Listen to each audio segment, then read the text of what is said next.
noches, muchas gracias. Es para mí un gusto enorme compartir esta noche con ustedes y fue una sorpresa más que buena saber que hoy nace la Fundación Gastaldi. No sabía eso.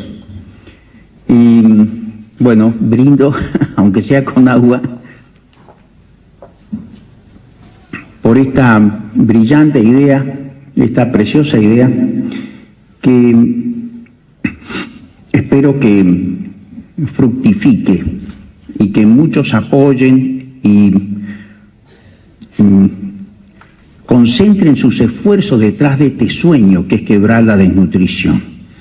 Para mí es motivo de enorme felicidad, insisto, no solamente porque un amigo querido levanta este guante, acepta este desafío, sino porque ya es otra persona más y otras se irán sumando con la misma idea, con la misma pasión.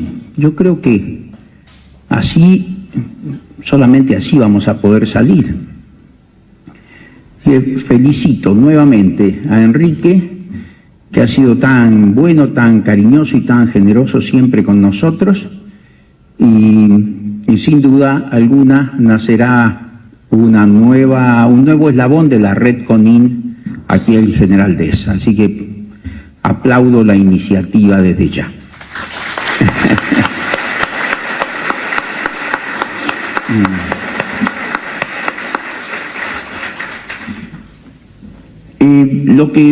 El tema que vamos a tocar hoy es un tema complejo y triste, pero yo no soy una persona triste. El tema que tocamos hoy también roza lo político, pero yo no hago política. Soy médico, no tengo nada contra la política, por supuesto, no tengo nada contra los ingenieros o los arquitectos o los empleados de un banco, no tengo nada contra nadie. Nada más que no estoy en ese ámbito, yo soy médico. Y soy médico de niños. Así que lo correcto, lo digno, lo honorable es que actúe en su defensa. El médico de niños, decía el gran Gian Antonio, es el abogado de los niños. Por eso salir en defensa de las criaturas no es una postura, sino una consecuencia lógica de la formación que tengo, nada más. Cuando hablo de estas cosas parece que uno atacase a alguien. Siempre hay alguien molesto que se ofende o que se siente herido, tocado, dolido. En realidad, yo creo que hay que amar al errado y hay que odiar el error, y que debemos reconocer que estamos en un profundo error. Si no, no se explica eso mismo que dijo Enrique recién, que un país que produce alimentos para 300, 400 millones de habitantes no pueda mantener 38. Es una cosa rara. Si uno dice, bueno, hay hambre y mortalidad por hambre en África, eso toca, conmueve. Pero en África falta a veces hasta el agua en algunas zonas y falta el alimento, que es el producto físico.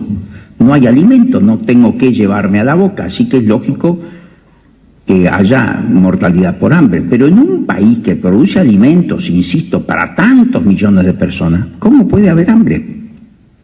Evidentemente se evidencia una fractura cultural.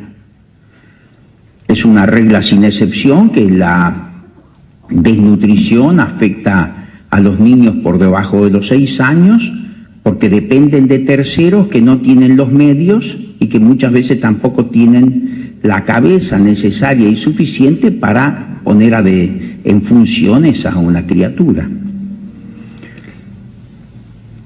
Bueno, ¿qué pasó con Argentina? ¿Qué pasó con este gran país, este notable país? Uno de los países más ricos de la tierra. ¿Qué pasó? Cuando nace la República Argentina en el año 1853 era el último orejón del tarro del concierto latinoamericano. Teníamos 800.000 habitantes, Paraguay tenía 2 millones, y el 80% era analfabeta. En el año 1869, ya siendo presidente Sarmiento, pide el primer censo, se lo traen, 1869, 1.800.000 habitantes y el 87% analfabetos. Entonces Sarmiento dice una cosa que es historia. Yo les advierto, de la época en que se nos enseñaba a odiarlo a Sarmiento, porque siempre se nos enseña a odiar a alguien. Pues yo soy de la época en que se nos enseñaba a odiar a Sarmiento. Sarmiento dice, quiere una reunión del gabinete de ministros para esta tarde y les dice, señores, vamos a trazar la política de Estado, que recién dijo Enrique, una política de Estado para atacar un problema. ¿Qué quiere decir que es una política de Estado? Quiere decir que no varía aunque cambien los gobiernos. Va a ser la misma política.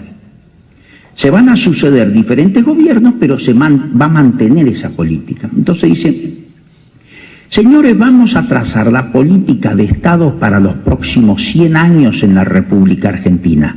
Educar, educar, educar, escuelas, escuelas, escuelas. Hay que hacer de la patria una gran escuela. Se va a Boston y se trae todas las maestras que puede. Conmueve entrar al cementerio en Jujuy, al entrar al cementerio y ver el monumento gigante a una de esas maestras que vino a la Argentina, que le hizo a la comunidad jujeña. Y este hombre hace, hasta el año 74 en que se va del gobierno, 1.117 escuelas públicas, 400 escuelas privadas, el telégrafo a Chile, el colegio naval, la escuela militar, la prefectura naval, la marina mercante, la subsecretaría de Agricultura, la subsecretaría de Ganadería, el Banco Nacional, 1.000 kilómetros de vías férreas, y se va del gobierno del año 74. Cuando se va del gobierno Sarmiento, se va a vivir con su hija Faustina porque no tenía casa. ¿Me entienden? Hoy uno entra a la universidad en Michigan y hay un busto de Sarmiento. En la Brown University, una de las más prestigiosas de los Estados Unidos, hay un busto de Sarmiento. En el Instituto de Idiomas Modernos hay un busto de Sarmiento. En la Commonwealth Avenue, esquina Hereford, en la ciudad de Boston, hay una estatua de Sarmiento de bronce de 8 metros de altura en la calle. Y hoy, en los Estados Unidos de Norteamérica, el Día del Maestro es el 11 de septiembre en homenaje al gran pedagogo americano, el argentino Domingo Faustino Sarmiento.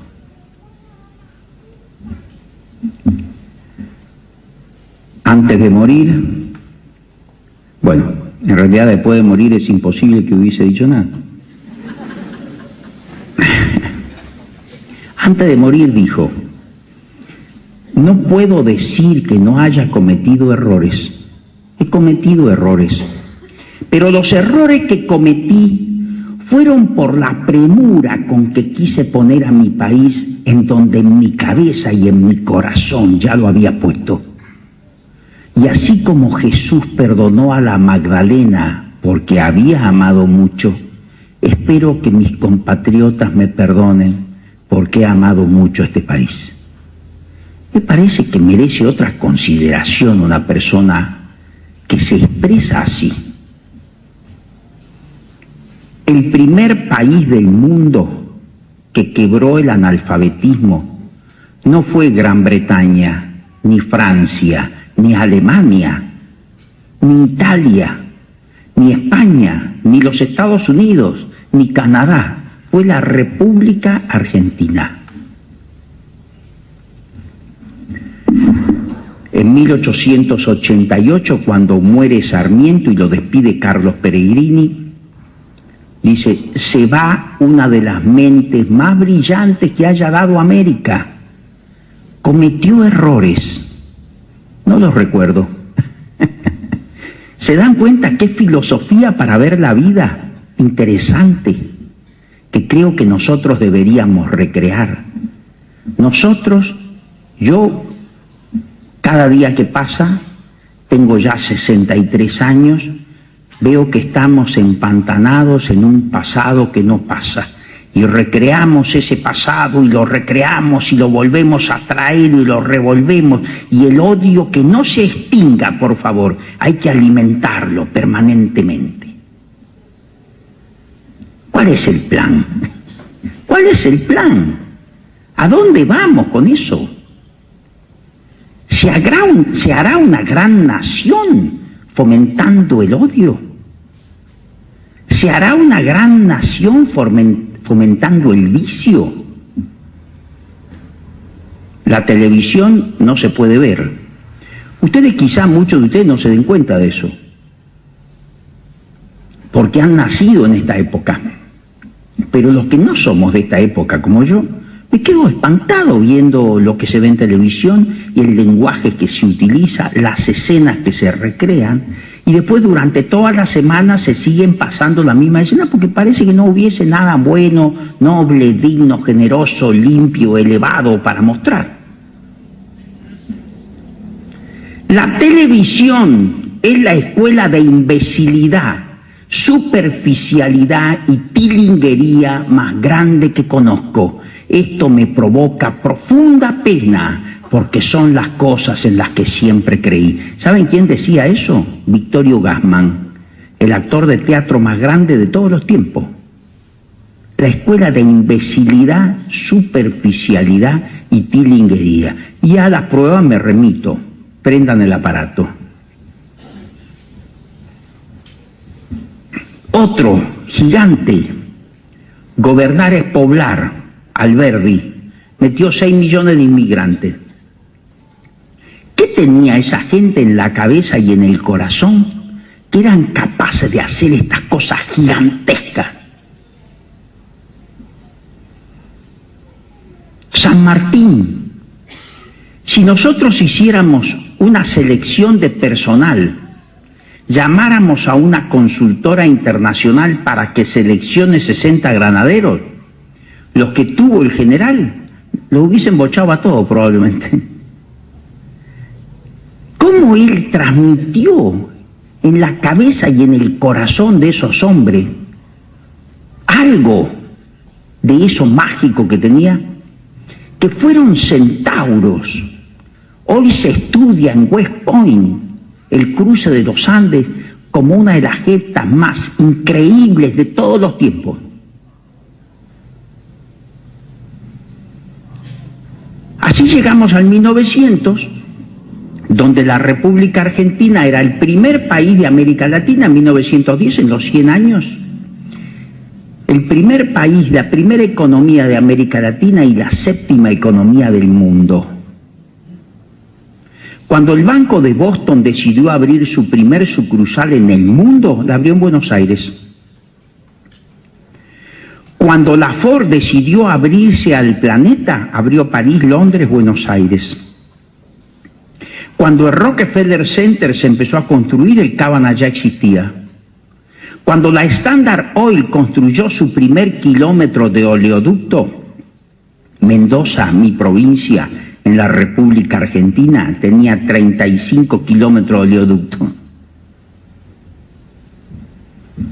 Cuando en 1913 se abrió el subterráneo en Buenos Aires, nació el subterráneo en Buenos Aires, tenía subterráneos Moscú, Londres, París, Nueva York, Buenos Aires.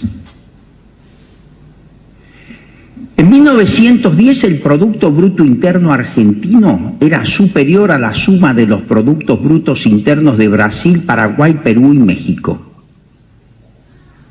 La cantidad de vías férreas de la República Argentina era superior en número a la suma de todas las vías férreas de todos los países de América Latina. En 1895 ya teníamos tren a Chile. Por eso yo veo ahora enfrascados a algunos políticos, sí, estamos estudiando el asunto del tren. Sí, ya está hecho el tren. ¿Qué están estudiando? Estoy tratando de inventar el vaso, pero si ya está inventado. ¿A qué jugamos nosotros acá? ¿Cuál es el plan? ¿Cuál es el plan? Alberdi decía, tenemos que ser 80 millones de habitantes para que esto empiece a funcionar. Han pasado 150 años y somos 37, 38 millones. 40. Alberdi decía hace 150 años, hay que combatir la pobreza y la ignorancia, porque la pobreza se vende y la ignorancia se equivoca. ¿Eh o no? Y eso nos pasa hoy, lo vemos a diario. Pero también vemos los observadores, como yo soy un observador externo al ámbito político, veo con horror que ya estos sueños, estos ideales, estas noblezas, como que han desaparecido. Y los pocos que las mantienen son marginados y ninguneados. Si tenés valores, me decía un político hace poco en Buenos Aires, si tenés valores, si tenés principios, y te quedás en la planta baja, viejo. ¿Qué tal? Hay que transar, me decía el tipo. Yo lo miraba con horror. ¿Qué tal? ¿Qué pasó con la Argentina?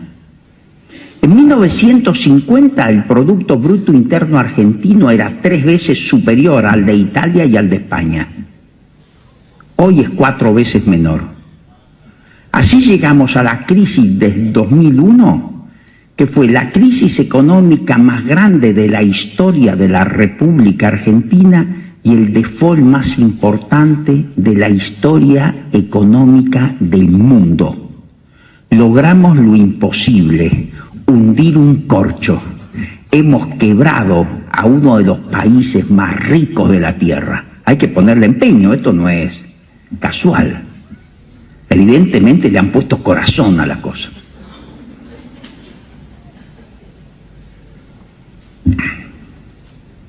¿Qué pasó con la Argentina?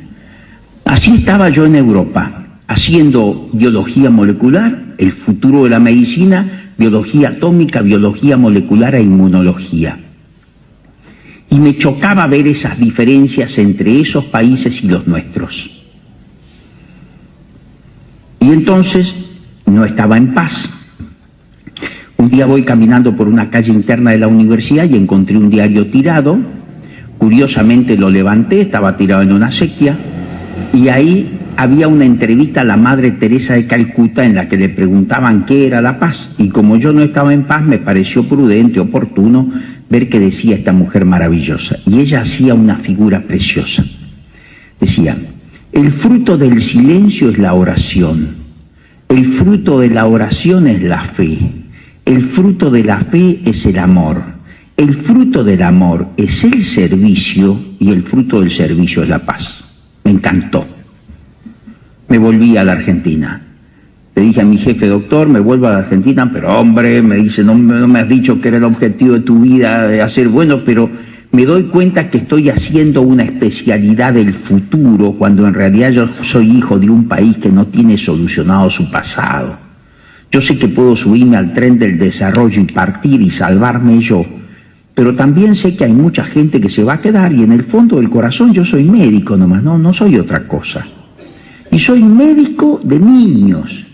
Si hay un chico que me necesite, lo correcto, lo digno, lo honorable es que me vuelva. Me volví. Sabía que tenía que servir, pero no sabía ni a quién ni cómo. Volví a Europa, segundo viaje, me contrataban. El sueño del pibe. Me inyectaba y quedaba ahí, chao. Y en este segundo viaje lo escuché al Papa, en una homilía preciosa el 17 de mayo del 92, dijo, sigan el ejemplo del Beato José María, ocúpense de los más pobres, de los más necesitados, y eso me tocó. Pobre, ¿quiénes son los pobres? ¿Cuándo digo pobre? Entonces, cuando tenés chicos con problemas neurológicos, me voy a dedicar a debilidad mental, organizamos un curso sobre debilidad mental e invitamos al profesor Fernando Monkever de Chile. Y vino Monkever y habló de la única debilidad mental que se puede prevenir, de la única que se puede revertir, de la única que es creada por el hombre, que es la del desnutrido. Y ahí nos enteramos que en América Latina existe un 40% de familias que viven en pobreza crítica y un 20% de familias que viven en pobreza absoluta, que es esa pobreza que no le posibilita a un individuo ganar todos los días lo que necesita para comer, y que eso compromete a 60 millones de niños. 60 millones de niños en América Latina tienen sus necesidades básicas insatisfechas. 60 millones de niños no podrán servirse a sí mismos, no podrán servir a los demás y serán un pesado lastre para que nuestros países despeguen. La principal riqueza de un país es su capital humano, y si ese capital humano está dañado, el país no tiene futuro. Eso es. El cerebro es el órgano que más rápidamente crece. ¿Cuánto pesa el cerebro de un chico al nacer? Aquí tengo 6 monedas de 1 peso. Eso es. Eso pesa el cerebro al nacer, 6 monedas de 1 peso. 6.2 tiene una moneda. 36, 35, 36. 5 monedas de 1 peso. ¿Cuánto pesa ese cerebro cuando el chico camina? 150 monedas de 1 peso. ¿Cuándo camina? Al año, año y 2 meses. 150 monedas de 1 peso. Casi 1 kilo, 900 gramos. El 80% del peso del cerebro del adulto. ¿Cómo? El 80% del peso del cerebro del adulto lo tiene el chico al año de edad, sí. ¿Y después crece ese 20% más? Sí. O sea que de adulto, ¿cuánto tiene? 1,2 kilos su cerebro, 200 monedas. O sea que de 6 monedas se va a 150. Y después de 150 a 200. Por lo tanto, la principal etapa de la vida es el primer año. Pero si nosotros nacemos y morimos con la misma cantidad de células, ¿por qué aumenta el peso? Porque cada neurona, de los 100.000 a 140.000 millones de neuronas que tenemos en los 3 milímetros de espesor, 3 milímetros son 3 rayitas del centímetro. Cada neurona emite 15.000 cables si hay buena alimentación, 50%, y buena estimulación, 50%. Si yo alimento adecuadamente y estimulo adecuadamente, tendré un cerebro cableado. Luego los cables se interconectan con los otros cables de las otras neuronas y le dan a un individuo la rapidez mental, la capacidad de relación, de asociación, la memoria, etcétera, etcétera. Decimos, qué culto, qué fino, qué inteligente, muy cableado. O si no, decimos qué torpe, qué bruto, qué oco, poco cableado. Y ese cableado entonces, 50% de alimentación, 50% de estimulación. Mi abuela decía eso, yo me acuerdo, decía, este hombre es de pocas luces, poco cableado. O este hombre es brillante, muy cableado. Mi abuela decía otras cosas interesantes. Venga, hijo, me decía, la gente bien no es la que viste bien, habla bien, vive bien o la pasa bien. La gente bien es la que hace bien. Punto. No se discutía con mi abuela. Decía ella, por ejemplo, hijito, ese amigo suyo no me gusta, pista, se acabó y no había, no tenía alternativa. Y decía ella, no se tiene un buen jardín si se dejan crecer los yuyos. Se terminó la conversación. Era extraordinario. Bueno, eso es.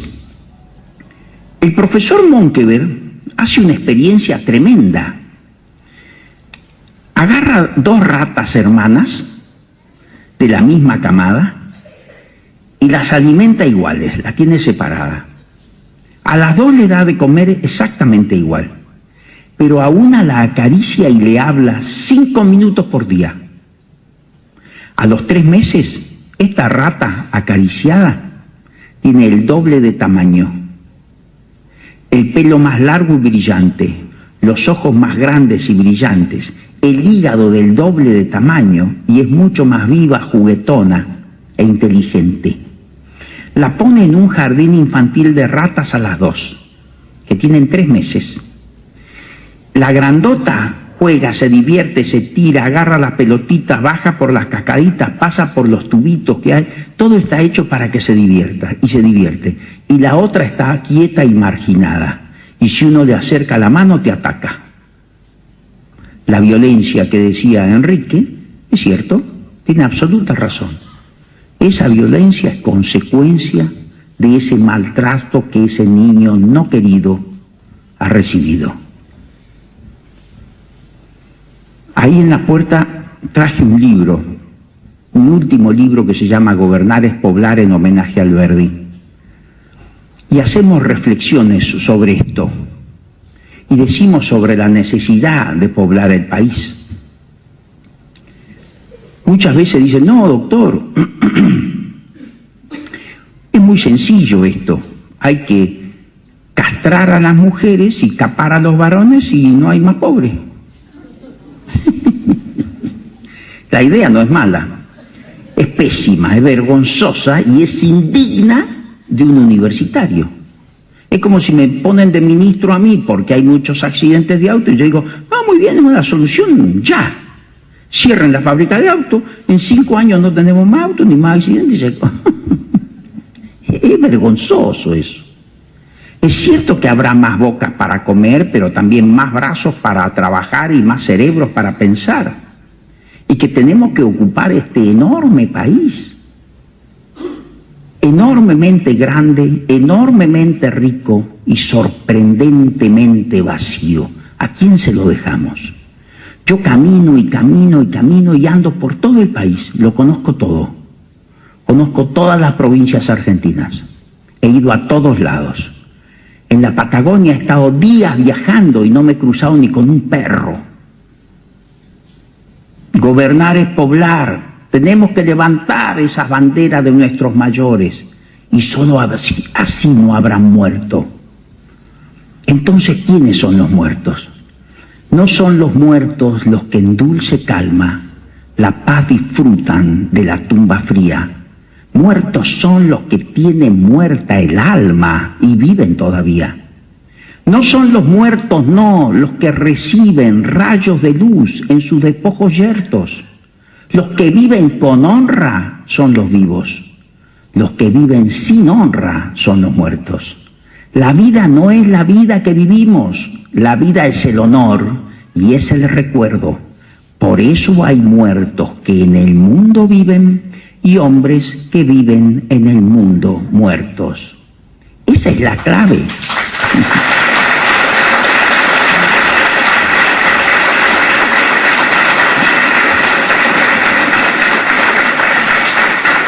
Ese es el razonamiento que tenemos que hacer. Esas son las banderas que tenemos que levantar, la de nuestros mayores que amaron este país. Hoy nosotros no podemos pintar los edificios que nos dejaron nuestros abuelos si es que los conservamos, porque habitualmente ya los hemos perdido, los hemos vendido, los hemos mal vendido generalmente. ¿Qué pasó con nosotros? Hemos perdido la virilidad y hemos perdido la vergüenza. No se explica de otra manera esto. Es increíble. ¿Será posible organizar algo que funcione? Por gusto métanse en internet y vean Nagasaki e Hiroshima. Vean lo que quedó después de las bombas atómicas y vean lo que es hoy. Mejor no lo vean porque se van a amargar.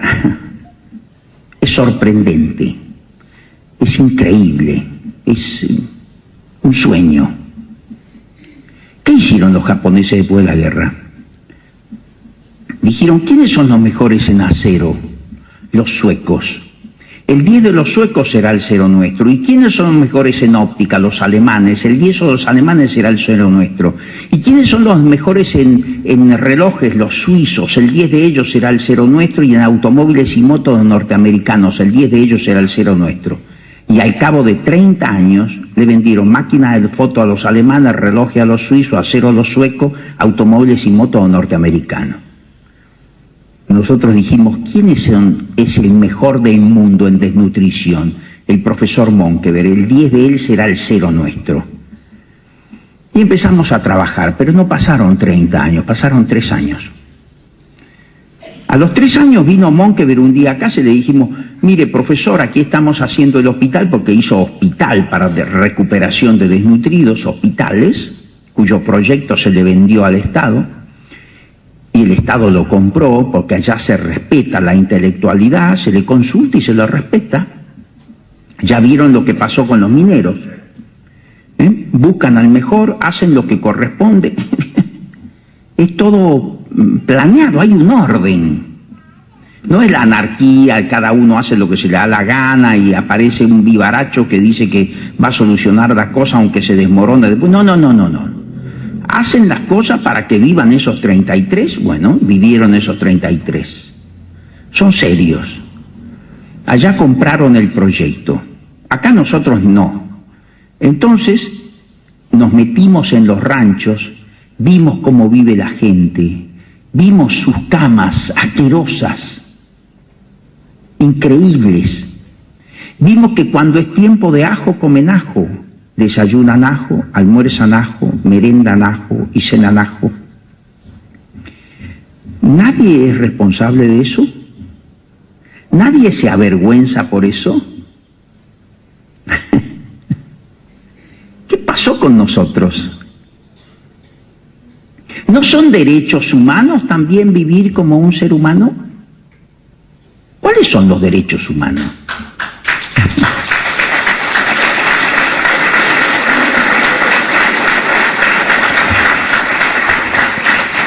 ¿Es posible que, como dijo recién Nolo, casi el 60% de la población argentina no tenga cloacas?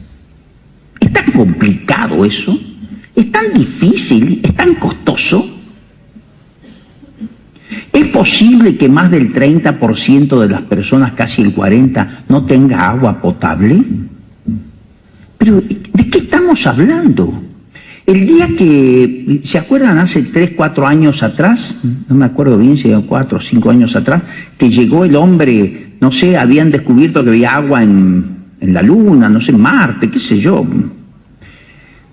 Bueno, ese mismo día que salió en todos los diarios, ese mismo día, nosotros con Coca-Cola pusimos agua en un callejón en la zona donde trabajamos en una población muy pobre. Los hombres de mi edad, de más de 60 años, llorando porque abrían una canilla y salía agua, viejo, era una cosa, era vergonzoso. A mí me daba vergüenza ver esos cuadros, esas personas mayores que lloraban porque había agua ni en la casa. Un agua domiciliaria de esa no era, sino colectiva, de esas comunitarias en la esquina. Y abrían y lloraba la gente, y los chicos se bañaban. Y yo estaba ahí con María Marta Llosa, que es una dama de Coca-Cola, y decía, a mí me da vergüenza, María Marta, esto, es un horror. Y nadie se conmueve, nadie se moviliza, a nadie le importa. Estamos todos anestesiados. Estamos todos en un sueño del cual tenemos que despertarnos. Tenemos que hacer grandes cosas y juntos todos podemos. Los gobiernos junto con las ONG y la comunidad toda, todos juntos trabajando como hermanos que somos. La patria está enferma, la madre está enferma. ¿Dónde deben estar los hijos cuando la madre está enferma? Si no al lado de ella, a ver si pueden servir de algo.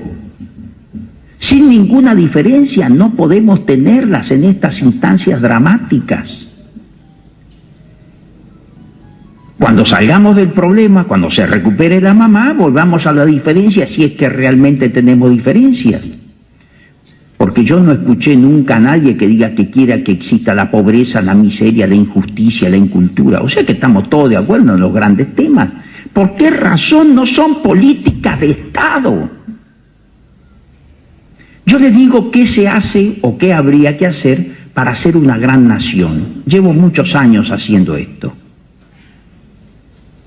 Primero, preservar el cerebro dentro del año. Segundo, educarlo.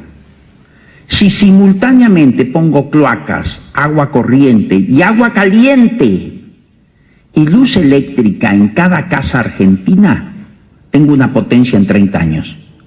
Pero para eso hay que dejar de pensar en las próximas elecciones y empezar a pensar en las próximas generaciones. Eso es lo que corresponde. Eso es lo digno. Eso es lo honorable. ¿Con cuánto nace el chico de perímetro craneano? Hablamos del peso del cerebro recién. ¿Y el perímetro? Ese es el canal del parto. Todos nosotros cuando nacimos hemos atravesado un canal del parto de 35 centímetros. ¿Y cómo crece eso? 1 centímetro por mes en el primer año. 12 meses, 12 centímetros. 35, 47, 47. Fíjense en las libretas de sus hijos, de sus sobrinos, de sus hermanitos, de sus ahijados, de sus vecinos. 47. O sea que en el primer año creció 12 centímetros, sí. Y en el segundo año, 2 centímetros. 1 centímetro en el primer semestre y 1 centímetro en el segundo semestre, ya con el motor apagado. Lo hecho está. Pero doctor, ¿yo puedo recuperar a un chico de 3, 4, 5 años que tengo por aquí, que he encontrado, bla, bla, bla? ¿Yo puedo recuperar a un auto que se desbarrancó en la cordillera? Es muy poco probable. Lo más probable es que quede dañado ese coche, definitivamente, y que gaste una fortuna para recuperar. Por lo tanto, lo que hay que hacer es prevenir, prevenir, prevenir. ¿Qué hicimos nosotros en prevención? Volvemos al tema. En 3 años, llega un día Monke Vera Mendoza y dice a una mujer, ¿qué es CONIN para usted, señora? Porque nosotros dijimos, mire, profesor, estamos haciendo el hospital, pero todavía no lo terminamos, pero mientras tanto nos hemos metido en los ranchos y nos hemos dado cuenta que la desnutrición es el resultado final del subdesarrollo. De nada sirve que yo alimente a un chico si lo devuelvo al ambiente hostil del que proviene. A los 15 días estoy alimentando de vuelta, no sirve. Si queremos quebrar la desnutrición, dijimos, lo que debemos hacer es un abordaje integral de la problemática social que le da origen a la extrema pobreza. Educación nutricional, educación para la salud, lactancia materna, jardín maternal, jardín infantil, estimulación temprana, escuela de arte y oficio, programa de educación agraria, lectoescritura para analfabetos, ropero familiar, club de padres, escuela para padres, documentación y legalización de la familia, alcoholismo, inmunizaciones, e hicimos un centro de prevención de desnutrición único en el mundo. Entonces Monkeberg le dice a una de nuestras mujeres, ¿qué es CONIN para usted, señora? Y ella dijo, CONIN es una luz en la oscuridad en que hemos vivido siempre, porque la pobreza es oscura, la marginalidad es oscura, pero llegó CONIN con su alegría y con su luz y nos cambió la vida. Entonces él nos llamó y dijo, ustedes me han superado, porque yo hice tratamiento del desnutrido y ustedes han hecho prevención. Así han ido con el brazo mucho más largo, mucho más lejos y están cerrando los grifos que producen la inundación. Esto es un centro de promoción humana. Bueno, ese centro de promoción humana lo tomamos como un elogio de alguien que nos quiere mucho, fue profesor mío y punto, pero conforme pasó el tiempo nos empezaron a llover premios nacionales e internacionales porque era una cosa novedosa. El primer premio, uno de los primeros que tuvimos, fue el de Fellow de Ashoka de los Estados Unidos por la novedad, o sea, lo novedoso del concepto nuestro de prevención. Bueno, si Winston Churchill le decía al pueblo inglés a principios del siglo pasado, quien hace su trabajo, paga sus impuestos, mantiene su familia, es un buen ciudadano, pero no hace nada para que algo cambie en la sociedad, es un ladrón. Todos debemos hacer lo que nos corresponde hacer y un poquito más, y ahí recién estamos contribuyendo al bienestar general. Conin es ese poquito más, ese plus que todos necesitamos hacer. Cuando uno ve la miseria, la pobreza y hasta la injusticia, tiene dos maneras de actuar. O tratar de buscar al culpable y esterilizarse en esa imbecilidad, o aceptar la cuota de responsabilidad que a cada uno nos cabe como miembros de esta sociedad y ver de qué manera podemos dar una mano. Esto es Conin, la manera en que nosotros podemos darle una mano al país. No vamos a buscar culpables porque todos somos culpables por acción u omisión. Vamos a abordar el tema, que es lo importante. Porque mientras nosotros discutimos estupideces, miles de chicos entran en un cono de sombra del cual ya no van a poder salir. Cuando el Vietnam del Norte y Vietnam del Sur estaban terminando su contienda, dijeron en un momento dado, vamos a hacer una mesa de negociación. Y entonces ellos, para firmar la paz, entonces dijeron, bueno, la mesa va a ser cuadrada. Vietnam del Norte, Vietnam del Sur, Estados Unidos y Rusia. No, ¿por qué? Dijo. La mesa tendrá que ser redonda. Vietnam del Norte, Vietnam del Sur, más todos los veedores internacionales. No, dijo otro. La mesa debe ser ovalada. Vietnam del Norte y Vietnam del Sur, Estados Unidos y Rusia aquí en los costados. No, ¿por qué los costados para ellos? Mejor dejémoslo en la punta a ellos y nosotros en los costados. No, y así estuvieron un año discutiendo cómo iba a ser la mesa y murieron 100.000 personas. ¿Por qué somos tan malos? ¿Por qué razón no le ponemos rápido un coto, un límite, un stop a este problema grave? Cualquier hombre que trate de organizar a la sociedad detrás de un objetivo como yo ahora debe reunir 3 requisitos. Debe tener una determinante circunstancial que le sea favorable, debe tener valores y debe tener compromiso. Esto está estudiado hace más de 30 años. Una determinante circunstancial que le sea favorable. El problema, ¿existe el problema? Sí, lo podemos quebrar, lo debemos quebrar. Valores, ¿cuáles son los valores? En realidad a mí no me gusta hablar de valores, me gusta más bien hablar de virtudes. Porque valor es lo que se declama, pero virtud es lo que se encarna. Yo puedo hablar de la solidaridad, ese es el valor. ¿Soy solidario? Esa es la virtud. ¿Por qué digo que lo soy? Yo puedo hablar del patriotismo, ese es el valor. ¿Soy patriota? Esa es la virtud. ¿Qué es el patriotismo? Reconocer lo que la patria nos ha dado y nos da, contribuir al mantenimiento de los valores que representa y hacer nuestros los afanes nobles de todos los hombres de todos los países de la tierra. Cuando Albert Sabin, judío polaco, inventa la vacuna Sabin, descubre la vacuna Sabin, la Sabin, para mí es un orgullo patriótico, aunque no sea judío ni sea polaco, pero toda la familia humana da un salto gigantesco hacia adelante detrás de la figura de ese hombre colosal que donó sus derechos de autor a todos los países del mundo para que la vacuna sea gratuita. ¿Cuántas calles conocen ustedes que se llame Sabin? ¿Cuántos puentes internacionales? ¿Se dan cuenta? Así somos los seres humanos, curiosos. Pero yo conozco un paso fronterizo que tiene el nombre de un ministro que se murió de un infarto cuando jugaba con 2 nenas en una pileta de natación, pero no con 2 nenas, eran con 2 nenas grandes. Tiene su mérito el tipo, no se lo quito, pero para un puesto fronterizo me parece mucho. Le hubiese puesto una calle más bien oculta por ahí. ¿Cómo es posible que sea eso así? Yo soy hijo de una familia que amó este país. Mi papá hablaba de San Martín y lloraba. Mi papá no era un hombre de llorar, era un duro. Sin embargo, hablaba del general San Martín y se le corrían las lágrimas. Me pedía, llévame a las lagunas de Guanacache, hijo, que es un desierto espantoso en Mendoza. Fueron lagunas alguna vez, qué sé yo, hace cuánto, pero ya no existen más. Y evidentemente fueron lagunas porque uno va a ese desierto y patea el piso y salen conchillas de mar. Y entonces yo le decía al papá, papá, hace 40 grados de calor, ¿cómo vamos a ir a la laguna? Es el desierto, estamos en enero, 3 de la tarde, sábado, y se le ocurría ir al desierto. ¿Por qué no vamos a tomar un helado a Sopelsa? Y me decía mi papá, mire mijito, la familia no es democrática, es jerárquica, lléveme. No le estoy preguntando, decía, le estoy diciendo lo que tiene que hacer. Y usaba bastón y te lo sacudía el viejo, entonces. Entonces lo llevaba yo y llegaba el viejito, un viejito flaquito, elegante era.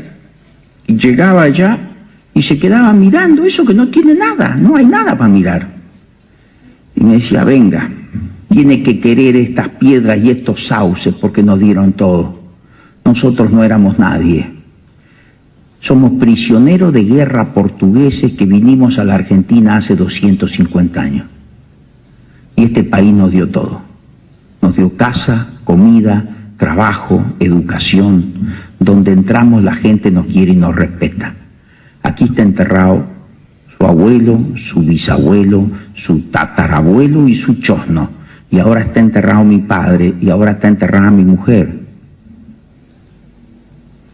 ¿Por qué quiero esto yo? Porque esta es mi patria. Patria no viene de plata, patria viene de pater. Patria es el lugar legado por los padres, patria es el lugar donde están enterrados los padres. Por lo tanto tenemos la obligación, pero también tenemos el derecho de trabajar en el país y que nos dejen tranquilos. El que quiera ayudar, bienvenido, y el que no, que se haga a un lado porque vamos a seguir lo mismo. Esa es la idea. Si sueñas